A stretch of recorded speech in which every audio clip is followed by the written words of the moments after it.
but when you saw Luka going off the way he did, there Luka was was no annoying catching with him. that. Yeah, he was Oh, that annoying with that little scoop shot he did. that little At no, that what point, at that point, flagrant.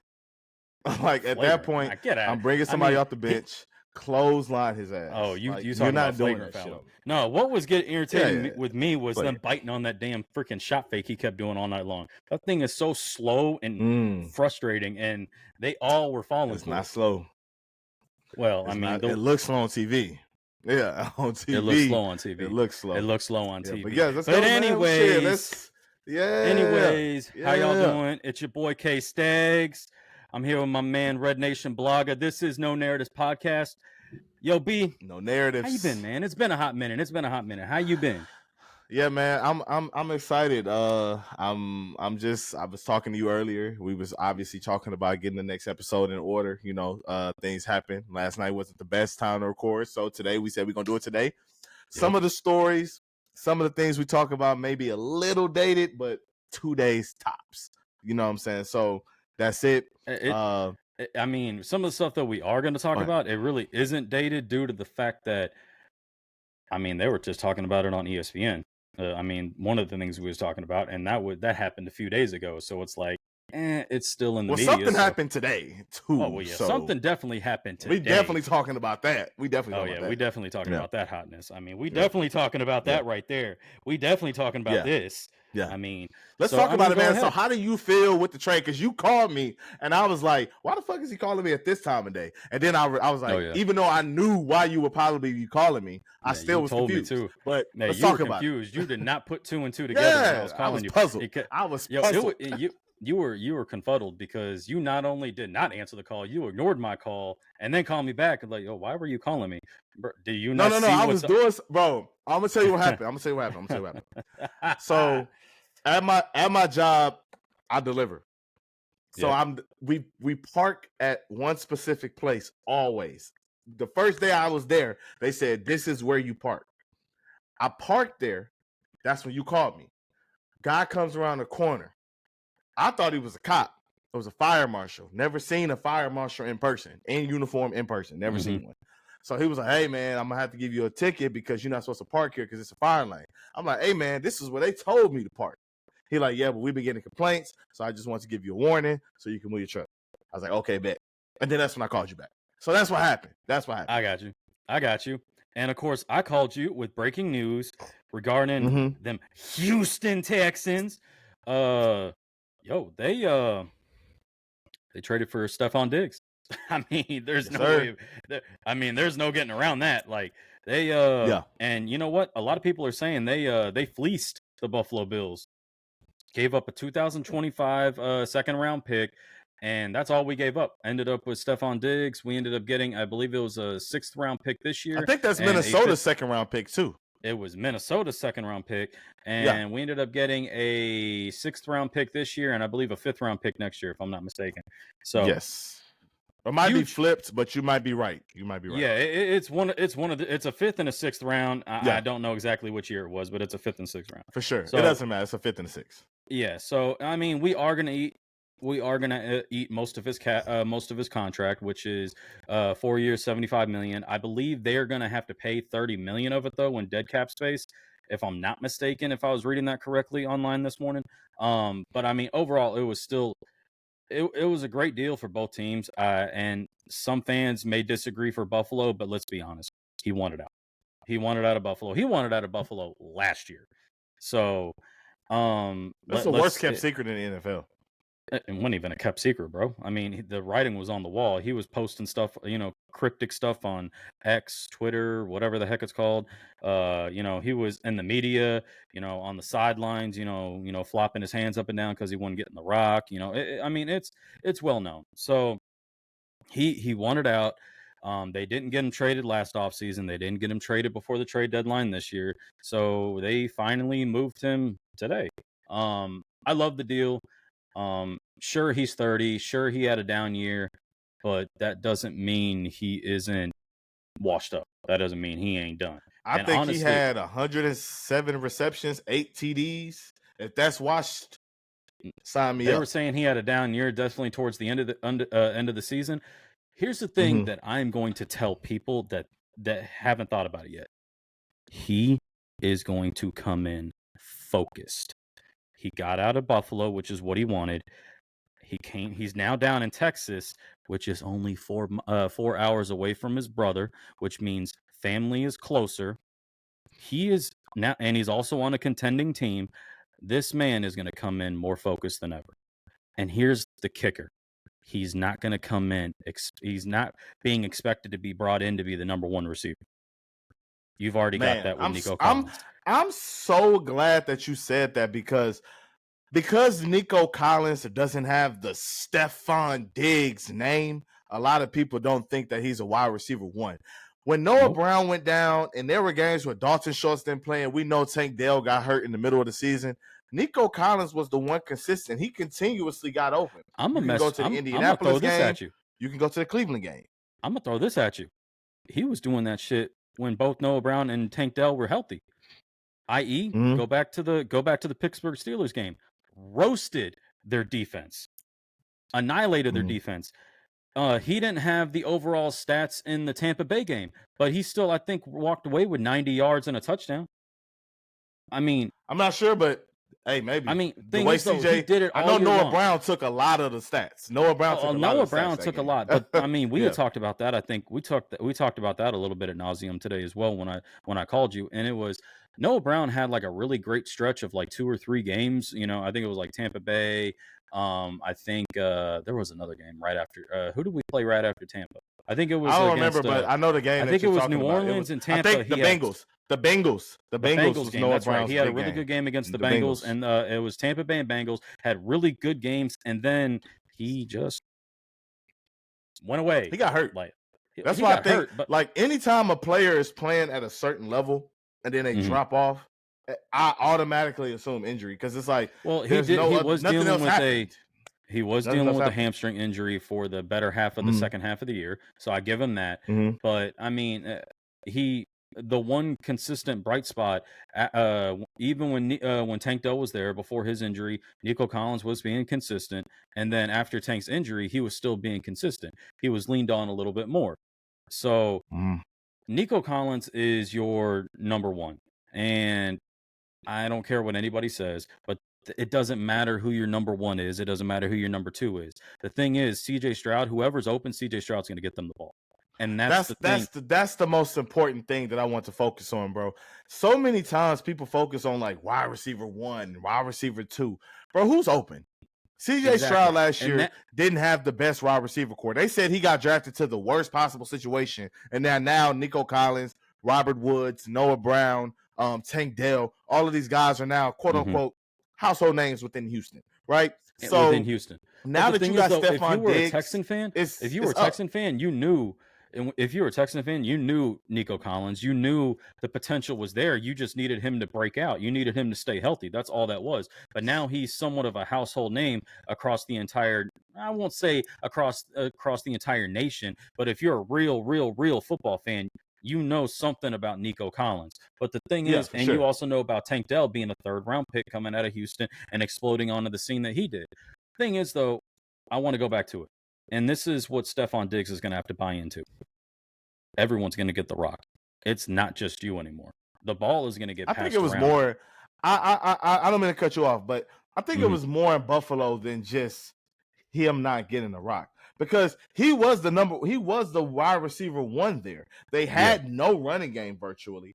Josh Allen, that was his go-to guy. So it had to have been something with coaching. Maybe his relationship with Josh Allen wasn't the best. Maybe it was the weather. Maybe it was the city. I don't know what it was, but I can't imagine that Stefon Diggs who was the number 1 guy in Buffalo since he got there. All of a sudden, it's like, oh, I'm not happy with the targets.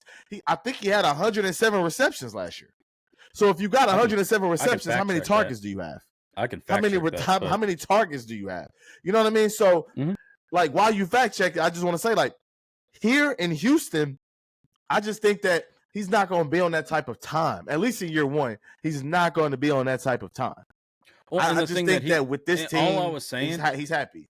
And all I'm saying is that he's just going to have to come in and realize that, look, he's going to eat regardless. So this is what he had. You're right. He had 107 catches last year Yeah. on.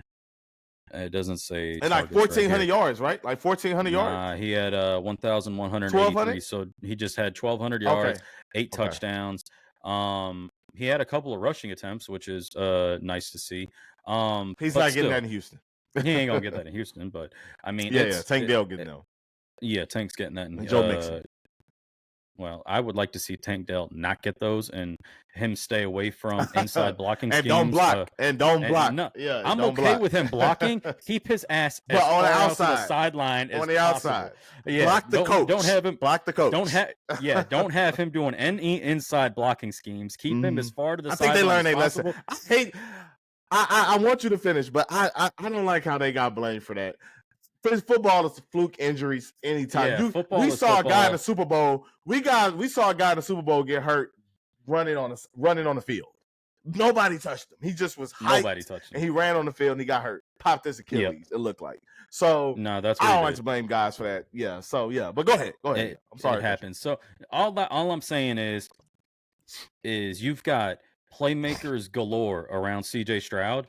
Everyone's gonna eat. It doesn't matter. Just come in, buy into the culture, buy into the system. You're gonna eat. Just go out there, do your job, and have fun doing it. That's all I can say. And I think that's the mindset you're gonna get from Stefon Diggs. He's coming into a situation where he doesn't have to be the guy. That's the thing. When he got traded from Minnesota, which by the way, he was the best receiver in Minnesota. No shots fired at Adam Thielen. Thielen was great, but Stefon Diggs was the receiver in Minnesota.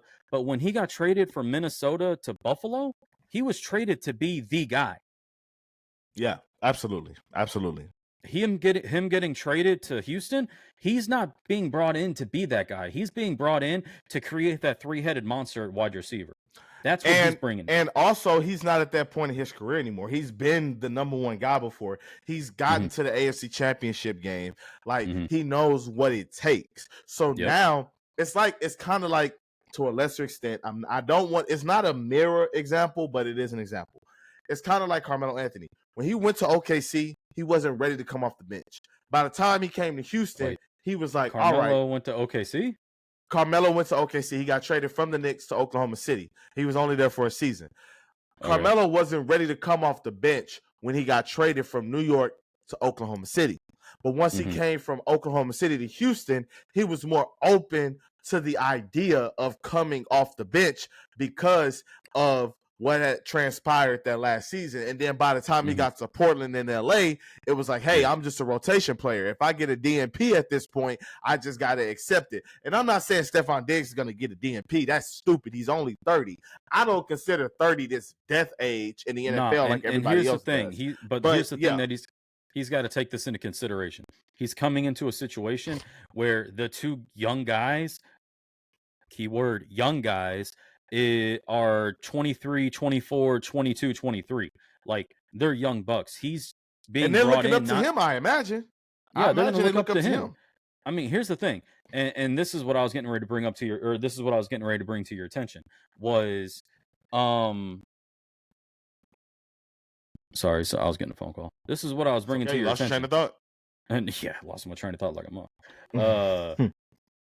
Your receiving core now, or your receiving depth, however you want to look at it now, is Nico Collins, Stefon Diggs, Tank Dell, Noah Brown, Robert Woods, Xavier Hutchinson. Dalton Schultz. Well, I'm saying strictly wide receivers. So, strictly wide receiver wise. Huh? Is it because he's white? I'm talking receivers, not tight ends, genius. And I'm white. Screw you. No, so my thing is this. I can't see them going into the season with 6 receivers. So most likely, and it's going to happen probably in the next couple of weeks leading up to the draft, Robert Woods is going to be the odd man out. I think he's owed. A lot of people don't like him. It's no. Here's the thing. I don't hate Robert Woods. I actually like what he brings to the team. He's a sure-handed veteran wide receiver. If you needed to go out there with a split, what? Thank you. I'm glad you're saying that. No, like but John Mechie is coming. He's coming. He might show something. And here's the thing. I left John Mechie out of that. Like, so that's 7 receivers. So here's the thing.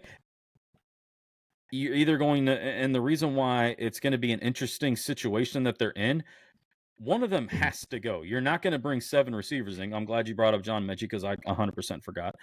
But one of them's got to go, and the odd man looking out is Robert Woods. And the reason why I say Robert Woods is because he's owed like $9 or $10 million this season. So and he's 47 years old. He's not 47 years old. He's 32 years old. Oh, my bad. He's older. He's older. But I mean, he ain't 47 years old. But the thing is, though, it wouldn't make sense to keep him on the team for $10 million and he's not on the field 80% of the time. He won't be on the field for maybe 20% of the time. So to pay him $10 million a year, nah.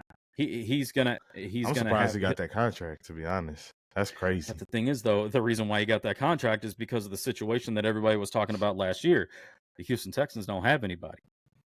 That's why he got that contract. The narrative. That's the narrative. That's why we're called the No Narratives Podcast, because we don't like those here. I like that though. But you know what? As a Texan fan, we finally have something to be excited about. Yeah, and this is the thing that I was. Last year that was the case, and this year now. Do you know the Texans moved to 3rd in Super Bowl odds behind Kansas City and San Francisco? I did not know that they moved to 3rd behind KC and San Fran. 3rd. They jumped Baltimore. I did know that they leaped over Baltimore, and I did hear Stephen A. and Louis Riddick and Louis Riddick. Okay. Louis Riddick. I was just naming names on the show.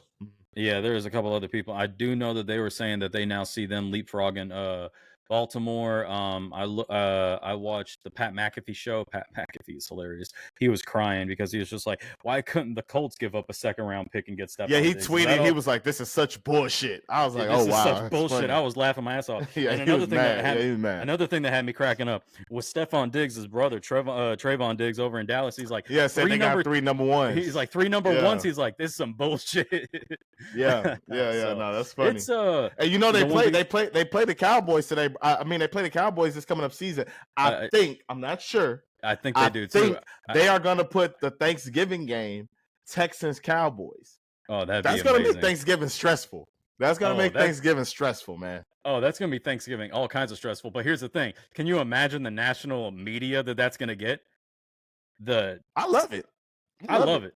Here's the thing: a lot of people are going to be saying this. That's going to be there. A lot of people, I guarantee, a lot of people are going to be talking when the schedule comes out.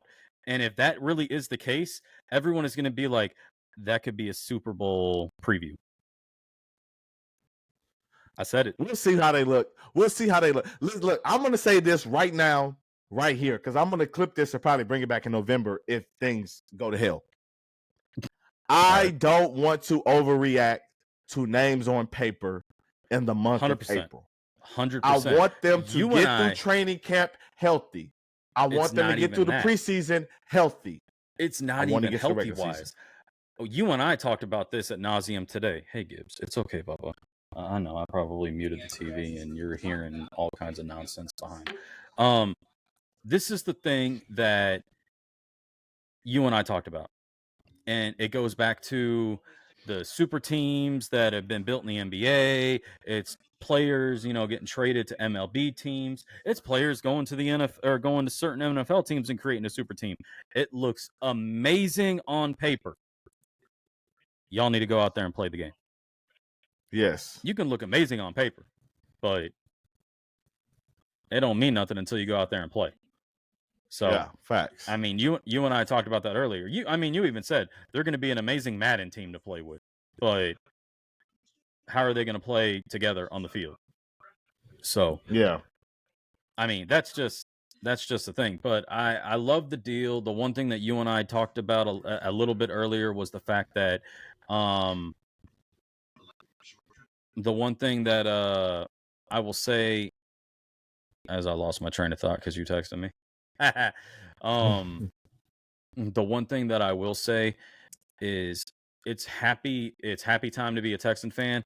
And I realize it sounds so weird saying it's happy time, but it's a happy time to be a Texan fan because we're not usually making deals like this ever, It's a big time especially at move. this. And that's It's how a, you know that they know that they have the quarterback. That's how you know oh that yeah, they know they have the hmm quarterback. oh Like 100%, that's just it 100%. is what I it agree is. 100%. Yeah, So it's a great time, like you said. It's happy time. mm, It's happy time. it's a happy time. It's happy time to be. And notice how I say it's a happy time to be a Texan fan. I didn't say anything about any other Houston sports. Um, you know, not trying to throw shade at nobody. We weren't going to say I don't. anything. Let's keep it positive. Let's Let's keep like it last positive. All episode. I right. said it. Let's keep it positive. But listen, All let's right. You go know to what? the. Let's. I want to talk about.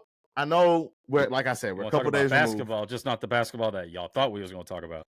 Yes, I want to talk about Caitlin. I want to talk about Caitlin Clark, man. Listen, the ratings have came out. I think 12.3 million people watched That the Elite game. Eight game between LSU and Iowa. That was big time. That was more than the NBA Finals last year. Listen, Caitlin Clark is special. I'm not telling y'all nothing new. Caitlin Clark is special. But and a lot of people keep comparing her. I posted about this, but I want to say it. A lot of people keep comparing Caitlin Clark to Steph Curry. Caitlin Clark, to me, is more like Damian Lillard. The step backs, the gather steps away from the rim, pulling up from distance. Steph doesn't really, like, Steph does that. He can do that, but that's not what he does consistently. He plays off of Draymond. He plays off the ball. Then he does his damage when he gets the ball. Dame is come down, high pick and roll, boom, boom, ISO, or pass to the big man that's rolling to the basket, layup. You know what I'm saying? That's what Dame does. Caitlin Clark is more like Dame, who passes more like Luka and Harden, more so than the other way around, more so than Steph Curry, in my opinion, right? So, but Kim Mulkey, she needs to be investigated. The defense that she played on Caitlin Clark, now I know Caitlin Clark can pass, so you don't want to trap her the whole time, but force other people to beat you. Letting the person that you don't want to beat you is nuts. I've seen basketball games where James Harden has been trapped 94 feet away from the fucking rim. I would have played Caitlin Clark like that. But in defense of this young lady, I'm sorry, y'all. He's gonna have to do the name calling because I don't know. I know Caitlin Clark and Angel. Caitlin Clark. I know Caitlin Clark and I know Angel Reese. That's about it. Some of the shots that she was making was insane. Now I didn't get an opportunity to watch the game. I watched the highlight or the YouTube highlights that you sent me, and I'm sitting here and I was watching it at my lunchtime, and I was just like, some of that she was just no. She's a great player. She's a great player. Some of that she was just throwing up and it was going in, and I'm just like, damn. Bro, like she's the type of player. I said this about Steph Curry in 2015. I said this about Steph Curry 9 years ago. She is the type of player. Everything that's in basketball principles that we have been taught since we were yay high, you have to go against them. We always say you would rather give up the jump shot than give up the drive to the rim. With her, it's the opposite. That's where she's similar to Steph Curry. With Steph Curry, I don't give a fuck. You better run him off the three-point line and give him an easy 2 points. Give her an easy 2 points. Don't let her shoot a three. Because once she shoots a three, it's a wrap. Or it's like what you said. Or it's like what you said. If you can't run her off the 3-point line, force her to pass the ball. Get the ball out of her hands as best as you can. But some of the shots she was making were just insane and wild. And you know what? I will do this. I got to give a round of applause to both teams because they came out playing. I just sitting there watching the highlights. In the highlights you could sense the intensity. Like it was them girls. I'm sorry. Playing. Last point I want to make. Angel Reese, the game flipped when she got hurt. I know you said you couldn't watch because you were busy. Yeah. I heard Angel Reese. I remember watching, and then like she was gone for like the second half of the second quarter. Yeah. No. She was going maybe like she wasn't going that long. Angel Reese was dominating the game in the first half. She was dominating. She put an end to it. They had LSU at timeout. She was passionate in the timeout. She came out the timeout, dominating the game, getting steals, going to transition, finishing, dominating on the glass, everything. She got hurt blocking Caitlin Clark's shot. She went out of bounds into the stands, rolled her ankle. From that moment on, she was never the same. She rebounded the ball still because she's 6'3". She's taller than the other women. But she couldn't finish her layup. She had no lift. She couldn't finish her layup. She couldn't finish her layup. So once she got hurt, the game shifted in Iowa's favor. So I do want to put that out there to show that, like, even though Caitlin Clark won, she deserves her credit. She deserves her flowers. She's fucking amazing. The game shifted when Angel Reese got hurt. That's a fact. Mm-hmm. It's not an opinion. 100%. It's not fiction. That's a fact. But yeah, I mean, we don't have to stay here long, though. We don't have to stay here long. Go ahead. I mean, if we want to talk about injuries, and this is going to be this might be a narrative, and you'll have to smack me across the face. But when Jamal Shead got hurt in the U of H Duke game last week, that gave Duke the win right then and there. Shit like that happens, bro. Like, when you miss a key fucking player, I don't care if he does something to your team that without that person you can't do anymore. It's a fucking wrap. Like, I don't care. Like, I hate when people say no excuses. No, you get an excuse to somebody is fucking hurt. Like, you get an excuse to me. Like, you get an excuse to me, but that's just my opinion. I mean, but here's the thing, though. Didn't mean to do that. Sorry. No, you're fine. Here's the thing, though. It's still part of. I mean, injuries are part of the game. I mean, we can go back across all sports. We can go back across the last 10 years. I mean, we can make the argument if Marvin Harrison Jr. didn't get hurt in the Ohio State-Georgia game that Ohio State would have obliterated Georgia last year. Didn't watch. I mean, I'm just saying. I mean, you could. I get what you're saying, though. I respect that. I'm sorry. I just, all sports. Yeah. I mean, injuries are a part of the game. It sucks to say it. It is what it is. The sports gods didn't want. Sports gods had it out for LSU and Angel Reese in this game. I mean, it sucks, but it is what it is. I mean, injuries are a part of the game. Facts. Before we get out of here, man, look, the last topic, episode 3 of the LeBron and JJ Redick podcast, man. I'm just like, LeBron is so fucking ridiculous. Like, LeBron is one of the most ridiculous athletes off the court in the NBA. I'm not going to deny. Fucking hilarious. I'm not going to deny the fact that I like LeBron, and that's the thing. He gets a lot of hate. I do too. I do too. Yeah. I mean, here's the thing. He gets an absolute shit ton of hate, and I think the reason why is because of all the Jordan heads and all the Kobe heads, and everybody is just like, LeBron is not as good as Kobe. He's not as good as Mike. Greatest of all time debate. Yada yada yada goes back and forth, back and forth. Give the man his roses. Give the man his flowers. He's been in the league for what, 20 years now? He's almost 20 years. 21 years. 21 years. 20 years. I mean, longevity is a motherfucker for him, and I gotta give it to him. Yes, he broke Kareem. He broke the all-time scoring record that Kareem held for what, 30, 40, 50 years or some ridiculous amount. I mean, yes, he played a lot longer than Kareem, but the fact of the matter is he still broke it. Yeah, he still broke the damn thing. He's resting a lot. He's been in the league for 21 years. That's 21 years of NBA basketball, not college basketball, not college and NBA basketball. 21 years of NBA basketball, of being the guy for 21 years on his team, 21 years, taking the punishment. Being the guy. That's a key thing that you said. Being the guy for his team. And what they talked about, I mean, and here's the thing that I loved about that interview in episode 3 that you sent me, the clip that you sent me. He held himself accountable. I played like shit in that Celtics series. Or was it? No. It wasn't. It was the Celtics. The Mavericks series. I played like shit. We lost. My fault. But see, this is the thing, though. Say that. Don't talk about Eric Spoelstra going to fucking Oregon with Chip Kelly, who shows you how to play a new brand of basketball and spacing and all this bullshit. You play like shit. Regardless if Eric Spoelstra made that adjustment or not, if you just don't play like shit, they win. I mean, you average 18 points. But here's the thing. Okay, I get you. I hear you. Here's the thing, though. He's given Spo his credit because Spo could have just sat on. Come on, bro. Spo could have sat on the couch and. Why are you looking at me like that? Spo could have sat on the couch. Man, go ahead. Spo could have sat on the couch and just said, and picked up his phone and been like, where's LeBron James at?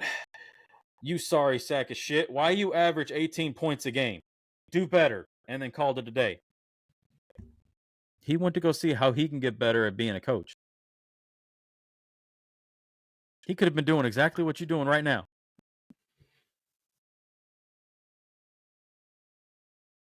I'm sorry, y'all. Done?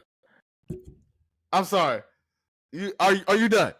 Like, LeBron averaged 18 points a game and got locked up by JJ Barea, who is shorter than me. And I'm only 5'10". LeBron James, all he had to do was play better. Now, moving Chris Bosh to the 5 to be a floor spacer worked. I'm not denying that. But it wasn't on Eric Spoelstra. It was on you.